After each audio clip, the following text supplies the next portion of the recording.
श्री स्वामी समर्थ. नमस्कार मैत्रिणो. आजची रेसिपी आहे मक्याचे धिरडे करणारे आणि त्यामध्ये थोडीशी मुगाची डाळ असणार आहे. चला रेसिपी बघूया. 1 वाटी मुगाची डाळ घेतलेली आहे. मोठ्या वाटीनं मक्याचे दाणे, थोडेशा हिरव्या मिरच्या घेतल्यात, थोडासा लसूण पण टाकलेला आहे. 1 तास डाळ भिजवून घेतलेली बघा. आणि थोडंसं मीठ घालूया.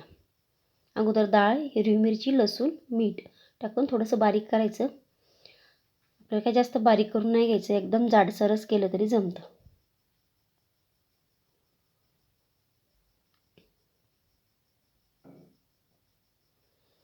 कोथिंबीर पण घातली मी त्यामध्येच.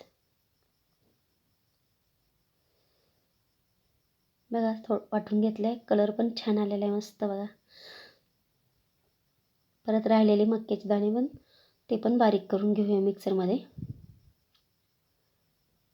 इतके पौष्टिक असतात मुलांसाठी खायला हे.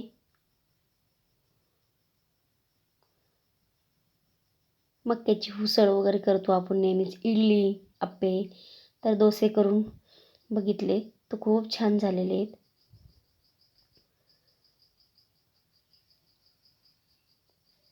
बघा थोडंसं घट्ट, अजून थोडंसं पाणी घालूया आपण त्यामध्ये.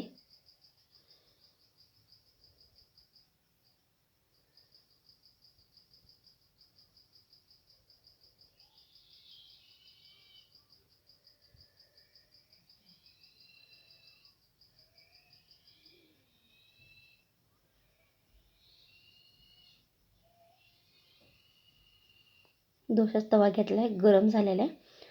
थोडंसं तेल घालून घेऊया.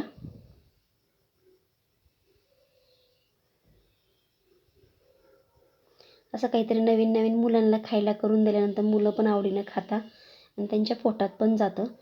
त्यामुळे मक्याचे धिरडे केलेले आहेत मी बघा. मस्त असं थोडं थोडं टाकून थोडंसं पसरवायचं, जास्त काही पातळ करायचं नाही त्याला.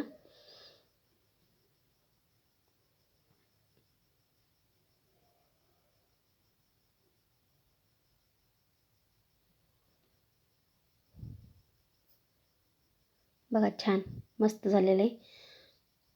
बघा पटकन निघालं पण छान भाजले गेले. असे काही करून घेणार आहे मी. 1 वाटी मक्याचे दाणे होते आणि थोडीशी मुगाची डाळ, त्यापासून 5-6 झालेले आहेत. नक्की करून बघा, कमेंटमध्ये सांगा कसे झाले आहेत ते. आणि माझ्या चॅनलला लाईक करायला आणि सबस्क्राईब करायला विसरू नका.